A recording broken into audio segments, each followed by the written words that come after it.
안녕하세요. 희생파산TV 김영용 법무사입니다. 안녕하세요. 아나운서 전지우입니다. 법무사님, 네. 지난주에 제가 네. 유튜브 영상을 보다가 깜짝 놀랐습니다. 정책 간담회 다녀오셨더라고요. 아, 네네네. 어떤 일로 다녀오시게 된 거예요?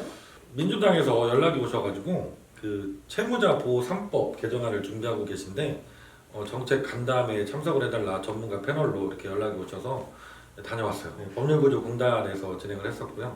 그럼 그 정책 간담회에서 좀 네. 주요 쟁점이 어떤 내용들이 있었나요? 세 가지 법률은 뭐 채무자 회생법도 있고요, 민사집행법 개정안도 있고요, 그리고 서민금융지원법 개정안도 이렇게 세 가지 법률이 개정이 추진되고 있는데 제가 제일 좀 이렇게 관심이 갔던 사안은 법률 개정보다도 여러분들이 들으시면 우리 구독자 여러분들이 정말 좋아하실 만한 내용이 한 가지 있었습니다. 오. 압류방지 통장에 관한 영상들이거든요. 근데 즉 종전에 이제 압류방지 통장은 특정 용도의 돈만 입금될 수 있었어요. 예를 들어서 기초 수급비를 받고 계신 분들은 그 수급비만 안전하게 쓸 수 있는 압류방지 통장이 있었고요. 국민연금을 받으시는 분들은 그 국민연금이 압류되지 않도록 안전하게 쓸 수 있는 압류방지 통장이 있었죠. 근데 이제 이렇게 특정 용도로 돈을 지급받지 못하고 계신 분들은 압류방지 통장을 만들 수조차도 없었어요. 민사집행법 규정에는 분명히 1개월간의 생활비는 압류할 수 없다라고 규정이 있거든요. 그러면 그 통장이 있을 필요가 있는데 그게 없었던 거죠. 개정을 좀 추진하겠다고 하는 내용 중에 국민이면 누구나 다 한 달간의 생활비로 보장받고 있는 이 압류금지 채권은 자유롭게 내가 입금을 하고 또 출금을 할 수 있도록 통장을 개설할 수 있도록 추진하겠다는 내용이 들어가 있어서 너무 반가웠습니다. 그래서 저도 간담회 자리에서 적극적으로 찬성한다는 의견을 말씀드리고 왔어요. 굉장히 좋은 네. 내용이네요. 우리 구독자분들께서도 꼭 영상 참고하셔서 한번 꼭 보셨으면 좋겠습니다. 네, 그래서 제가 그 당일날 간담회 그 참석했던 내용을 직접 촬영을 한 게 있거든요. 같이 보시면 너무 좋을 것 같아요. 자, 그럼 구독자 여러분 같이 보러 가실까요? 보러 가시죠. 현장에서 이 문제를 감당하고 계시는 많은 분들의 좋은 의견 저희가 경청하고 필요한 대안들을 신속하게 효율적으로 만들어 나가도록 노력하겠습니다. 감사합니다. 네, 감사합니다. 저는 18년째 지금 개인회생 파산을 주 업무에서 사무실을 운영하고 있는 법무사입니다. 최근에 이제 언론 보도를 많이 보셨고 오늘 말씀 여러분이 하셨어요. 개인회생 사건이 급증하고 있습니다. 개인회생뿐만 아니라 사업을 경영하시는 대표님들도 워낙 지금 경제 상황이 안 좋다 보니까 법인 파산은 2배가 늘었습니다. 법인 회생도 50% 이상 증가를 하고 있고요. 대한민국 경제 상황이 너무 힘듭니다. 네, 일각에서 개인회생 사건 급증의 이유를 언론 보도를 보면 20, 30대 젊은 청년들이 주식이나 코인에 투자했다가 실패를 하고 이렇게 개인회생이 급증하고 있다 이런 기사들이 많이 보이거든요. 실제로 그런 경우가 많습니다. 젊은 친구들 상담을 많이 오는데 상담을 하다 보면 제가 이제 상담은 10분이면 끝나거든요. 원론적인 상담은 10분이면 끝나는데 그 이후에 한 50분 정도는 인생 선물에서 조언도 하고 이렇게 진행을 하게 되는데 얘기를 들어보면 답답합니다. 저도 졸업할 때 IMF가 닥쳐서 힘든 세대이기도 한데 지금 친구들은 직장을 열심히 다녀도 내가 사업을 하는 친구들이라도 결혼을 할 수 있을지 집은 장만할 수 있을지 과연 이런 불안함 속에서 살고 있죠. 그러다 보니까 위험한 걸 알면서도 주식이나 코인 이런 데 빠질 수밖에 없는 그런 상황에 처해 있는 것 같고요. 요즘에 또 급격하게 많이 늘리는 상담이 이거 과연 누구 책임인지 모르겠어요. 아파트를 하나 갖고 계십니다. 중산층이죠. 그런데 금리가 갑작스럽게 올라가시면서 작년까지는 200만 원이던 아파트 담보대출 이자가 이제 400, 500이 되는 거예요. 이분 수입은 그게 안 돼요.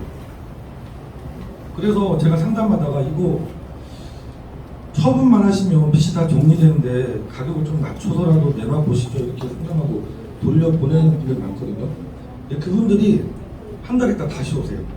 법무사님 도저히 안 팔려요. 그냥 집 날리고 파산하겠습니다. 이렇게 찾아오십니다. 그분을 탓할 수 있을까요 우리가? 이게 누구 책임일까요? 코로나로 지금 3년 넘게 자영업자분들이 고생하셨는데 코로나가 끝나면 좀 나아질 거라는 희망을 가지고 버텨오셨습니다. 근데 코로나 끝났는데 더 힘들다고 하십니다. 이런 분들 정말 많이 찾아오세요. 회생파산은 이게 사회복지제도라고 저는 생각을 합니다. 제가 이 업무 오래 하면서 이거는 누구 비탄감을 주고 도와주는 그런 제도가 아니라 국가에서 당연히 국민들에게 제공해야 될 가장 적극적인 복지 제도라고 생각을 합니다. 그런 의미에서 좀 접근했으면 좋겠다는 생각이 들고요. 민주당에서 제안해 주신 3법 그 개정안은 법원에서 말씀해 주신 것처럼 저도 똑같은 입장이거든요. 첫 번째 압류금지 채권을 상향 조정해 주시는 부분은 매년 또 공표해 주시는 부분은 적극적으로 찬성을 하고요. 가장 그 고민을 많이 하셨고 또 국민들 생활에 크게 도움이 될 것은 법률 개정보다 오히려 압류금지 예금통장을 개설할 수 있도록 해주시겠다고 하는 부분, 이 부분은 정말 많은 분들이 반가워하실 소식이 아닌가 싶습니다. 제가 유튜브를 지금 1년 반째 하고 있는데요. 유튜브 영상이 한 900개 정도 됩니다. 그 중에서 조회수가 월등하게 높은 영상이 하나 있습니다. 39만회 정도 되는. 그 영상이 바로 이 압류된 통장 해제하는 방법에 관한 영상입니다. 저도 올려놓고 조회수가 그렇게 늘어나고 다른 영상하고 너무 차이나게 조회수가 올라가서 놀랄 정도였는데, 그만큼 통장 압류돼서 생활 못하시는 분들이 많다는 얘기예요. 이게 채무를 갚고 싶어도 갚을 수 없는 분들 많으십니다. 정말로 하루하루 그냥 일을 해서 자기 먹고 살기 바쁜 빚을 도저히 갚을 수 없는 상황입니다. 이런 분들이 일을 하고 싶어도 통장 사용을 못하셔서 취업이 안 된다고 하시는 분들 정말 많거든요. 이 돈은 자유롭게 입출금해서 내가 통신비도 내고 여러 가지 공과금 자동이체를 해야 되죠. 그런데 쓸 수 있도록 해주시는 것은 너무 제가 환영하고 이것을 보고 너무 반가웠어요. 법무사님, 압류금지 통장에 대해서 잘 모르시는 분들도 계시거든요. 잠깐 지금 현재 문제점 있잖아요. 정부에서 오는 거는 입출금이 안 되고 그런 내용 설명 좀 해주십시오. 지금 대표적인 게 이제 국민연금이라든가 기초수급비 이런 것들을 받을 수 있는 행복지킴이 통장이 있습니다. 이런 그리고 뭐 그 최단금 이런 거 받을 수 있는 통장, 아니면 농민분들 농지연금 같은 거 들어오는 통장, 이런 그 압류 방지 통장이 여러 개가 있는데요. 이게 입금이 그 돈만 입금이 됩니다. 연금이면 연금 압류 방지 통장이면 연금만, 수급비면은 수급비만. 그러니까 다른 용도로는 입금이 안 돼요. 당연히 이제 그게 압류금지 채권이니까 그것만 입금되게 한 거죠. 근데 우리가 생활하다 보면 그 돈이 모자라서 또 은행에 다른 돈을 입금해서 쓸 필요도 생길 수 있는데 이게 좀 불가능하니까 불편해 하시는 것 같고요. 그리고 말씀드린 것처럼 특정 용도의 예금만 그 통장을 개설할 수 있기 때문에 일반적으로 내가 뭐 이름직으로 일을 해서 입금할 수 있는 압류 방지 통장이 없던 거죠. 이제 지금 민주당에서 추진하시는 것은 그런 특정 용도의 돈이 아니라 내가 벌어서 입금할 수도 있는 그런 자유로운 압류 방지 통장을 만들어 주시겠다는 거고, 연간 통계자료 같은 건 제가 없어요. 저희 사무실에 업무는 많지만, 근데 압류된 통장을 풀기 위해서 되게 지금 절차가 복잡합니다. 인사집행법에 압류금지 채권 변경 신청이라는 게 있는데요. 이걸 신청하기 위해서는 서류도 보통 뭐 5가지에서 10가지 이상 필요한 경우가 많고요. 시간도 한 달 이상 걸리고 있습니다. 이 부분은 추진해 주시면 정말 많은 국민들이 환영할 그런 부분이라고 생각이 듭니다. 그리고 세무자산법 개정안에 대해서는 조금 그 신중한 판단이 필요하다니까 저도 개인적인 의견인데요. 제가 상담을 하다 보면 저희가 이제 채무자분들 상담할 때 채무자 입장에서 가장 유리한 제도는 개인 파산, 그게 안 되면 개인 회생, 그 다음에 신용회복위원회 워크아웃 제도, 이렇게 상담을 합니다. 저희는. 그런데 신용회복위원회는 아무래도 사적 채무조정 제도인데, 이 사적 채무조정 영역에서 사전 상담을 통해서 걸러내고 공적 채무조정 제도로 넘어온다? 이거는 그 교육 주체의 문제가 먼저 있을 것 같고요. 두 번째는 뭐 국감 때만 되면 나오는 얘기죠. 작년에도 정치권에서도 많이 얘기하셨고, 대법원에서도 그리고 각급 법원에서도 절차의 신속을 항상 얘기합니다. 절차의 신속. 근데 절차의 신속에 배치되는 개정이 아닐까 싶습니다. 왜냐하면 저도 상담을 하다가 개인회생이나 파산이 불가능한 분은 신용회복위원회를 추천드려요. 신용회복위원회 찾아가셔서 상담을 꼭 받아보십시오 이렇게 말씀드리는데, 그러면 그분들이 꼭 전화가 오시거든요. 법무사님 신용회복위원회 전화했더니 예약하는 데만 보름 걸린대요. 한 달 걸린대요. 이렇게 재차 전화 오시는 분들이 많습니다. 그래서 지금 현재 상황에서도 신용회복위원회가 즉각적인 상담이 좀 안 되고 있는 상황인 것 같고요. 이게 의무화돼 버리면 그 기간이 더 늘어나지 않을까, 한 달 이상 더 늘어나지 않을까, 그런 생각이 걱정이 듭니다. 아까 판사님 말씀하신 것처럼 개인회생이나 파산은 긴급한 분들이 많으세요. 특히 빨간 딱지 붙은 분들 집에 가재독에 압류가 계시 들어오신 분들은 정말 하루가 다급한데 이걸 사전 교육을 받고 신청을 해라.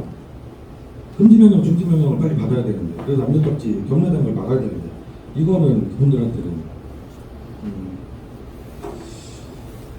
안 되는 분을 그 점인 것 같고요. 그리고 한 가지 또 이게 기각사유로 규정을 또 하셨어요. 근데 절차 기각사유까지 이게 과연 규정을 해야 될 의무일까? 개인회생 파산을 진행하시는 분들한테 그런 의문 정도 좀 듭니다. 제가 자료를 찾아보니까 미국에서 비슷한 게 있었습니다. 미국이 이제 2000년대 초반에 개인회생 개인파산 사건이 급증하면서 2005년도에 미국이 저희보다 인구수가 6배 정도 많은 걸로 알고 있는데 파산 사건이 160만 건이 넘었던 적이 있습니다. 인구수 대비로 하면 대한민국 개인 파산보다 몇 배가 더 많이 접수가 된 거죠. 그래서 파산법이 개정이 이루어졌는데 그때 한 가지 주된 개정사항이 신용교육을 의무화하는 거였습니다. 그랬더니 그 다음에 2006년도에 파산 사건이 전년도에 160만 건이 넘었던 파산 사건이 35만 건 정도로 확 줄어버립니다. 이거는 진입장벽으로 작용을 한 겁니다. 개인회생 파산에 국민들이 진입하는 장벽을 만들어버린 거죠. 그래서 이런 통계 자료를 볼 때도 이 신용교육을 사전에 의무화하는 것은 좀 고려를 해주셨으면 좋겠고, 서울해상법원 지금 실제로 신용교육을 하고 있습니다. 파산 선고를 받으면 당일날 신용교육을 하고 있어요. 근데 오히려 저는 이런 제도 개선, 공적기관에서 운영하는 제도니까 공적기관에서 신용교육을 하더라도 하는 게 맞을 것 같고, 사전교육이 아니라 사후교육, 개인회생 인가 결정 받기 전에, 최종 결정, 면책 결정 받기 전에 사전교육을 시간을 넉넉하게 두고 하던가, 아니면 이분들 제 이동도 되게 많으시거든요. 하루하루 일당을 먹고 사시는데 하루 시간 내는 거 너무 힘드세요. 특히 지방에 계신 분들은 이 상담을 받기 위해서 또 한참 몇 시간을 또 차를 타고 뭐 버스 타고 다니셔야 될 거 아니에요. 이분들한테는 너무 큰 장벽이 됩니다. 그래서 법원에 어차피 절차를 진행하려면 나가야 되는 날, 채권자 집행기일, 아니면 파산 선고기일, 그 당일날 법원에 한번 출석했는데 그 두 번 가는 날이 뭐 개인회생에서 채권자 집행기일, 파산에서 파산 선고기일이 정말 간단하게 진행되거든요. 5분, 10분이면 끝납니다, 보통 절차는. 근데 그걸 참석하시기 위해서 지방분들은 몇 시간씩 법원을 찾아오시는데, 그때 뭐 1, 20분 하고 끝날 절차 그것 때문에 몇 시간 오셨는데 그 김에 신용교육을 같이 받고 가시면 좋잖아요. 당부드리는 것은 그 신용교육의 질적인 면을 좀 향상시켜 주시면 좋겠다. 제가 물어봐요, 어린이들한테 신용교육 받으셨던 내용 어땠어요? 그러면 잘 기억도 못하시고 별거 없던데 이런 게 많습니다. 20분, 30분 해서 신용교육이 되겠습니까? 차라리 하루 날 잡아서 그 직장생활 하시는 분들도 월차 쓰시거든요. 그냥 어차피 법원 가야 되니까 긴장 되게 많이 하고 계시고 준비를 하십니다. 간 김에 그날 2시간, 3시간 늘려서 교육을 인프라를 구축하셔서 상담하시는 분들 키워서 그분들이 제대로 된 신용교육을 할 수 있는 그런 시스템을 만드는 게 오히려 맞지 않을까?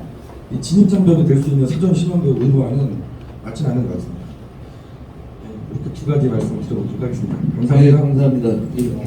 김영룡 법무사님께서 말씀하신 압류 방지 통장이 있잖아요. 거기다 이제 돈이 들어갔는데 이거 내 최저 승계비니까 돌려주세요라고 할 때 제출한 서류가 14종이 이렇게 많이 있습니다. 그런데 그래서 서류를 다 제출했어요. 14종을 떼어서. 그런데 다시 자기 계좌로 들어오는데 한 달이 걸립니다. 그리고 말씀하신 대로 비용은 비용대로 들고, 그러니까 이게 실질적으로 거의 불가능한 이런 상태인데, 이게 그런데 법안이 아니고 살펴보니까 시행령이더라고요. 정부에는 바꿔야 되는 그런 상황입니다.